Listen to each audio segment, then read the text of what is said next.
नमस्कार दोस्तों, स्वागत है आप सभी का हमारे चैनल पर। मैं विशाल गलत और आप देख रहे हैं हमारे चैनल मैथमेटिक्स लवर। तो चलिए शुरू करते हैं दोस्तों। आज हम लोग डिफरेंशियल इक्वेशन एक्सरसाइज 1 का क्वेश्चन नंबर 2 सॉल्व करेंगे। तो क्वेश्चन नंबर 2 देखिए, यहाँ पर लिखा हुआ है, यहाँ पर find the differential equation corresponding to the family of curves. तो फैमिली ऑफ कर्व यहाँ पे इक्वेशन दिया हुआ कर्व का, जो कि है 4y इक्वल टू सी, फिर ब्रैकेट के अंदर c माइनस 2x का होल स्क्वायर, कोमा। तो जहाँ पे बोलता है कि वेयर c क्या है, एक ऑर्बिट्रेरी कांस्टेंट है।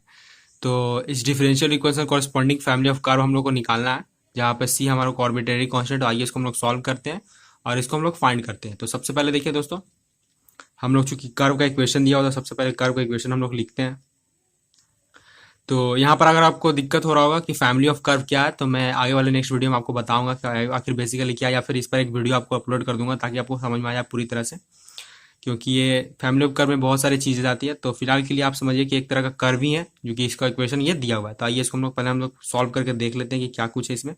तो पहले कर्व का इक्वेशन लिखते हैं। तो इक्वेशन क्या है दोस्तों, 4y equal to C minus 2x का होल स्क्वायर। ये बेसिकली इक्वेशन है हमारा।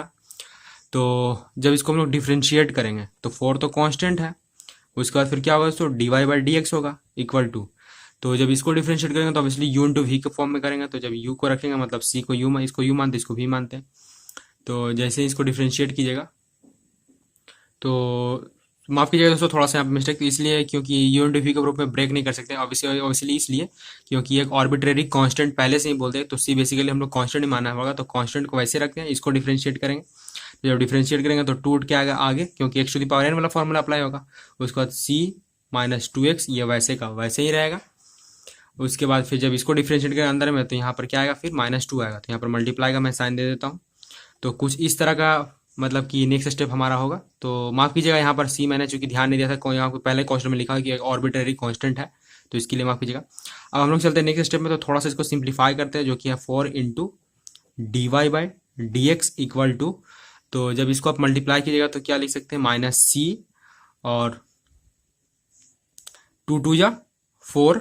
तो यहाँ पर मैं लिखता हूँ इंटू 4c माइनस 2x, ये लिखते हैं।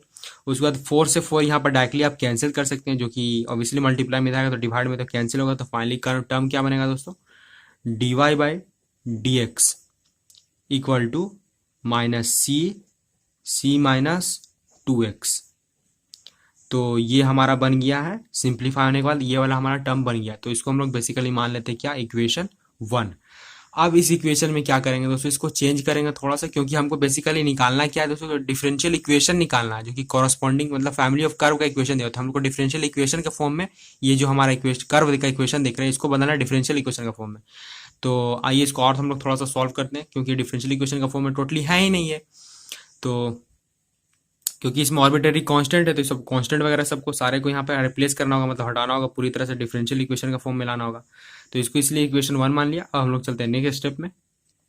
तो दोस्तों बेसिकली अब क्या करने वाला हूँ मैं, तो यहाँ पे ध्यान दीजिए कि वो जो टर्म बचा था उसमें क्या करूंगा मैं, स्क्वायरिंग बोथ साइड। तो जब हम लोग स्क्वायरिंग करेंगे बोथ साइड्स, तो इक्वेशन कुछ इस तरह दिखेगा। क्योंकि पहले से dy बाई डी एक्स था, तो इसका स्क्वायर करेंगे तो dy डी एक्स का होल स्क्वायर आ जाएगा इक्वल टू। फिर जैसे कि ये देख सकते हो कि -c था, जो कि मैं फिर से आपको दिखाता हूँ। तो यहाँ पर ध्यान दीजिएगा कि -c माइनस 2x था। तो -c को आप मल्टीप्लाई कीजिएगा, स्क्वायर कीजिएगा, तो डायरेक्टली होगा क्या दोस्तों, c स्क्वायर हो जाएगा। उसके बाद फिर c माइनस 2x का होल स्क्वायर हो जाएगा, ये आएगा। इसके बाद फिर से इसको थोड़ा सा हम लोग सिंप्लीफाई करते हैं। तो dy बाई डी एक्स का होल स्क्वायर इक्वल टू यहाँ पर c स्क्वायर, और यहाँ पर मैं एक डायरेक्टली एक टर्म रखने वाला हूँ। तो आप थोड़ा सा यहाँ पे ध्यान दीजिएगा। तो वो टर्म क्या हो दोस्तों, तो मैं डायरेक्टली यहाँ पे मैं पुट करने वाला हूँ 4y डिवाइडेड बाई c। तो आप सोचिएगा कि डायरेक्टली इसके प्लेस पे मैंने c कैसे पुट कर दिया। तो यहाँ पर थोड़ा सा मैं आपको हिंट देना चाहता हूँ कि क्वेश्चन हमारा क्या था दोस्तों। तो क्वेश्चन में कर्व का इक्वेशन दिया था 4y equal to c minus 2x का होल स्क्वायर। तो यहाँ पर जो c माइनस 2x का होल स्क्वायर था, तो जानबूझकर स्क्वायरिंग किया ताकि यहाँ पर का जो स्क्वायर वाला फॉर्म है यहाँ से, चूंकि यहाँ से क्वेश्चन अगर हम लोग c माइनस 2x का होल स्क्वायर को निकालते हैं तो डायरेक्टली लिख सकते हैं क्या, सी माइनस 2x का होल स्क्वायर इक्वल टू, तो 4y डिवाइडेड बाई सी, ये लिख सकते हैं। तो इसीलिए इसको रिप्लेस किया, जानबूझ के स्क्वायर किया ताकि इस फॉर्म में आ जाए, और इसको रिप्लेस करके उसके प्लेस पे हम इस टर्म को लिख सकें। तो यहाँ से आपको समझ में आ गया होगा दोस्तों, 4y डिवाइड बाई सी है। अब सी से ऑब्वियसली कैंसिल होगा, तो डायरेक्टली यहाँ पर आप क्या लिख सकते हैं, dy बाई डी एक्स का whole square equal to 4cy। तो ये हो गया। अब क्या करेंगे दोस्तों कि वेरिएबल यहाँ पे y है, तो y को इधर लेके आते हैं, तो dy बाई डी एक्स का होल स्क्वायर इंटू, जब इधर लाएंगे तो डिवाइड में जाएगा, तो 1 by Y equal to 4c, जो हमारा कांस्टेंट है इसको वैसे का वैसे ही हम लोग रहने देते हैं। अब फिर क्या करेंगे दोस्तों यहाँ पर कि या तो इसके बाद नेक्स्ट स्टेप देखिए, तो फिर से यहाँ पर dy बाई डी एक्स का होल स्क्वायर नेक्स्ट स्टेप में इंटू 1 बाई, तो c को चूंकि c ऑर्बिट्रेरी कांस्टेंट है तो c को भी वैसे ही छोड़ते हैं और 4 को यहाँ इधर ले आते हैं, तो 4y इक्वल टू यहाँ c हो जाता है। अब क्या करेंगे कि चूंकि c आ गया तो c का वैल्यू यहाँ से हम लोग पुट करेंगे, तो c का वैल्यू क्या पुट करेंगे दोस्तों, तो c का वैल्यू बेसिकली इक्वेशन 1 में पुट करेंगे। तो इक्वेशन 1 क्या था दोस्तों, तो इक्वेशन 1 में फिर से आपको दिखाता हूँ। तो इक्वेशन 1 में हम लोगों ने ये फाइंड किया था dy by d x equal to minus c minus 2x, ये था। तो यहाँ जहाँ जहाँ c है वहाँ पर जो c का वैल्यू हम लोगों ने यहाँ से फाइंड किया, जो कि आप देख सकते होंगे। तो इस c वाले इस पूरे वैल्यू को वहाँ पे करेंगे पुट, उसके बाद फिर ये total dy by d x, मतलब डिफरेंशियल इक्वेशन का डिफरेंशियल इक्वेशन मतलब जो इसमें क्वेश्चन हमारा हम लोगों को बोला गया कि यहाँ पर फिर से आप देख सकते हैं कि डिफरेंशियल इक्वेशन में कन्वर्ट करना है, मतलब कि किसी भी टर्म में कोई भी कांस्टेंट टर्म नहीं रहना चाहिए, सी मतलब इसमें होना ही नहीं चाहिए। तो सी को हटाने के लिए ही हम लोग इस तरह का टर्म को यूज कर रहे हैं कि स्क्वायर कर रहे हैं, फिर इसको थोड़ा सा कन्वर्ट करके इसकी वैल्यू इसको यहाँ क्वेश्चन से पुट कर रहे हैं ताकि सी पूरी तरह से हट जाए। तो इसीलिए उसको इक्वेशन 1 बनाया था ताकि सी का वैल्यू को यहाँ से फाइंड करके वहाँ पे पुट किया जा सके। तो यहाँ पर बेसिकली ये है। तो अब चलते हैं नेक्स्ट स्टेप पे। तो नेक्स्ट स्टेप में मैं यहाँ पे आपको लिखता हूँ डायरेक्टली कि put the value of c in equation 1। तो बेसिकली इक्वेशन 1 में हम लोग c के वैल्यूज को पुट करेंगे। तो इक्वेशन 1 हमारा क्या था दोस्तों, dy by d x equal to, उसके बाद फिर था माइनस c था, तो माइनस और c के प्लेस पे ये टोटल टर्म है, तो ये टोटल टर्म मैं पुट कर देता हूँ जो कि था dy बाई डी एक्स का होल स्क्वायर, उसके बाद इंटू 1 बाई 4y, ये हो गया कंप्लीट। उसके बाद फिर क्या था दोस्तों, यहाँ पर देख सकते होंगे आप c माइनस 2x था, तो ब्रैकेट के अंदर हम लोग फिर से लिखते हैं c माइनस, तो पहले c के वैल्यू जो कि हमारा थे dy बाई डी एक्स का whole square into 1 by 4y minus 2x, और इसका यहाँ पे ब्रैकेट हो गया क्लोज।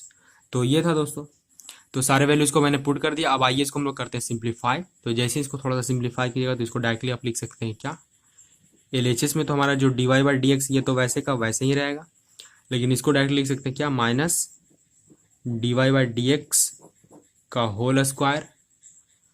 चूंकि अब यहाँ पर ये तो मल्टीप्लाई का फॉर्म हो गया, तो dy बाई डी एक्स यहाँ पर 2 है, तो सेम बेस होने पे पावर ऐड कीजिएगा, तो यहाँ पर डायरेक्टली मैं 2 की जगह 4 कर देता हूँ, पावर 4 इंटू और 1/4y चूंकि पूरे टर्म को आप इससे मल्टीप्लाई कीजिएगा, उसके बाद फिर इस पूरे टर्म को फिर 2x के साथ मल्टीप्लाई कीजिएगा, तो मैं वही कर रहा हूँ। तो यहाँ पर क्या हो जाएगा, इंटू 1/16